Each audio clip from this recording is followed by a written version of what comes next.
सबसे पहले तो मैं दिग्विजय जी को इतनी सलाह दूंगा कि उन्हें अमर्यादित भाषा का प्रयोग नहीं करना चाहिए। दूसरी बात, जहाँ तक सांसद जी की बात है, हमारे जो सांसद हैं आईएएस रहे हैं, सर चौधरी छोटू राम जी के नाती हैं, लोकप्रिय सांसद हैं और आपके भैया को 3 लाख से ज़्यादा वोटों से हरा के सांसद बने हैं। तो उनको ये कहना कि भाई वो तो यहाँ पे जैसा कौन सी गुमशुदा की बात की, तो गुमशुदा वो कैसे हो सकते हैं। अभी पिछले महीने मैं खुद उनके साथ रहा, 45 गांव में वो दौरा करके आए और मेरी तो दिग्विजय सिंह से यही सलाह है। मैं बार बार उनसे कहता हूँ, भाई अभी आप बच्चे हो, राजनीति में जल्दबाजी में हो, शायद पारिवारिक प्रतिस्पर्धा के कारण हो या किस कारण से हो, जल्दी मत बचाओ। आप तो अभी छात्र संघ के चुनाव लड़ने के ही काबिल हो, इससे आगे नहीं आपको अभी राजनीतिक बात सोचनी चाहिए। श्री अजय सिंह चौटाला जी मेरे से उम्र में शायद मेरे हम उम्र है या मेरे से 1-2 साल बड़े हैं। मैं उनको सिर्फ एक उनकी याददाश्त उनको याद करवाता हूँ। सबसे पहले तो उनको अपनी याददाश्त दुरुस्त करनी चाहिए। उन्होंने कहा चौधरी बीरेंद्र सिंह जी भाजपा के सिर्फ प्राइमरी मेंबर हैं, जबकि इसी भारतीय जनता पार्टी के शासन में माननीय चौधरी बीरेंद्र सिंह जी ग्रामीण विकास, जल संसाधन के साथ साथ स्टील मिनिस्टर रहे हैं माननीय मोदी जी की सरकार में, और वो भारतीय जनता पार्टी के वरिष्ठ नेता हैं। और इनकी जानकारी के लिए ये भी बता दूं कि वो सिर्फ मात्र प्राइमरी मेंबर नहीं है, वो प्रदेश की जो कार्यकारिणी है हमारी भाजपा की, जो फैसला करती है चुनाव बारे, उसके सदस्य हैं। इसीलिए श्री अजय सिंह चौटाला का को ये नहीं कहना चाहिए कि भाई प्राइमरी मेंबर है। कौन है बीरेंद्र सिंह, ऐसी भाषा उनको शोभायमान नहीं देती, क्योंकि ये तो एक किस्म से आप ये लगा लो अपराधी जैसी भाषा है। बीरेंद्र सिंह जी क्या हैं, इसके बारे में उनको अपने पिता श्री चौधरी ओम प्रकाश चौटाला जी से पूछना चाहिए, जो चौधरी बीरेंद्र सिंह जी का बहुत सम्मान करते हैं। और चौधरी बीरेंद्र सिंह जी भी चौधरी ओम प्रकाश चौटाला जी का बहुत सम्मान करते हैं। इसलिए पहले वो अपने पिताजी से सलाह कर लें कि चौधरी बीरेंद्र सिंह जी के बारे में हमें क्या बोलना चाहिए। देखिए, सबसे पहले तो मैं दिग्विजय जी को भी और हमारे प्रदेश के जो उप मुख्यमंत्री हैं उनको भी एक बात कहना चाहूँगा। जो आप सवाल कर रहे हैं, सबसे पहले तो इस सवाल का जवाब माननीय मुख्यमंत्री मनोहर लाल जी से लीजिएगा कि विगत में कितनी बार वो उचाना आए, कितने उन्होंने काम करवाए।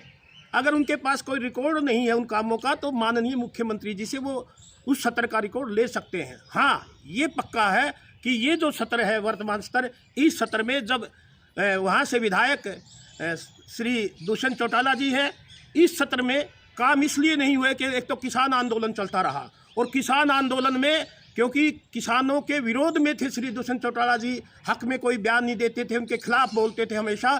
इस वजह से किसानों में और उस पूरे हल्के में, ये जो 3 हल्के हैं, मैं आपकी जानकारी के लिए बता देता हूँ, हिसार लोकसभा के, ये नारनौद विधानसभा क्षेत्र, उकलाना विधानसभा क्षेत्र और उचाना विधानसभा क्षेत्र, यहाँ पे जो किसान आंदोलन है वो बड़ा एग्रेसिव आंदोलन चला हुआ है। इसीलिए यहाँ का किसान जो है वो दुष्यंत चौटाला जी के प्रति से नाराज़ है। वो देखिए, जहाँ तक चुनाव लड़ने की बात है, ये फैसला तो चौधरी बीरेंद्र सिंह जी और उनके परिवार को करना है वैसे तो, लेकिन अगर हम जो साथी हैं, हम जो उनके सहयोगी हैं, हमारी राय ली जाएगी तो हम ये ज़रूर कहेंगे चौधरी बीरेंद्र सिंह जी से भी, माता प्रेमलता से भी और भाई ब्रजेंद्र सिंह से भी कि आपको इस लोकसभा क्षेत्र में जहां से दुष्यंत चौटाला चुनाव लड़ता है,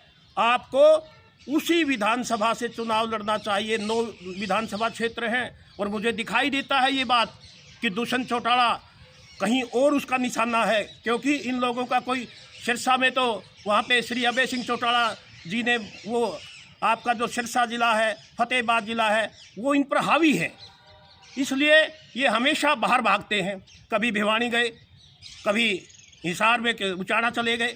तो मेरा तो सीधा सा इस पे ये है कि ब्रजेंद्र सिंह को भी समय आ गया कि ब्रजेंद्र सिंह को भी जहाँ से इस लोकसभा में मान लो किसी और विधानसभा से, नारनौल से लड़े, बरवाड़ा से लड़े, नलवा से लड़े, कहीं से लड़े, वहीं पर हाथसी से लड़े, वहीं से जहाँ दुष्यंत चौटाला चुनाव लड़े वहीं लड़ना चाहिए।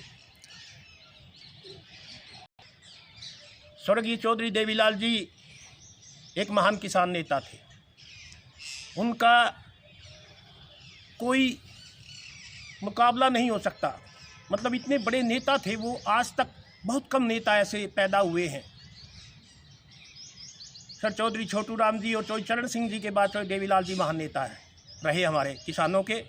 और अगर उन्हीं का खून किसान आंदोलन के दौरान किसानों के हित की बात ना करके उनके विरोध की बात करे, उनका विरोध करे, उनके आंदोलन को का समर्थन ना करे, तो इससे बड़ा दुर्भाग्य दुष्यंत चौटाला जी के लिए कोई और नहीं हो सकता।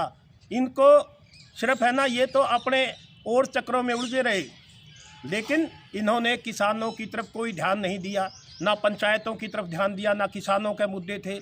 ऐसे कितने मुद्दे हैं जिनके लिए आज चौधरी देवीलाल जी याद आते होंगे लोगों को, अरे तेरा पोता के काम करने लग रहा है। ये देख लो, आप तो बहुत महान थे। चौधरी ओम प्रकाश चौटाला जी भी हमेशा किसानों के प्रति हमेशा अग्रणी रहे और किसानों के लिए काम किया। लेकिन दुष्यंत चौटाला ने तो आपके सामने जग जाहिर है कि दुष्यंत चौटाला तो किसान विरोधी रहे हैं।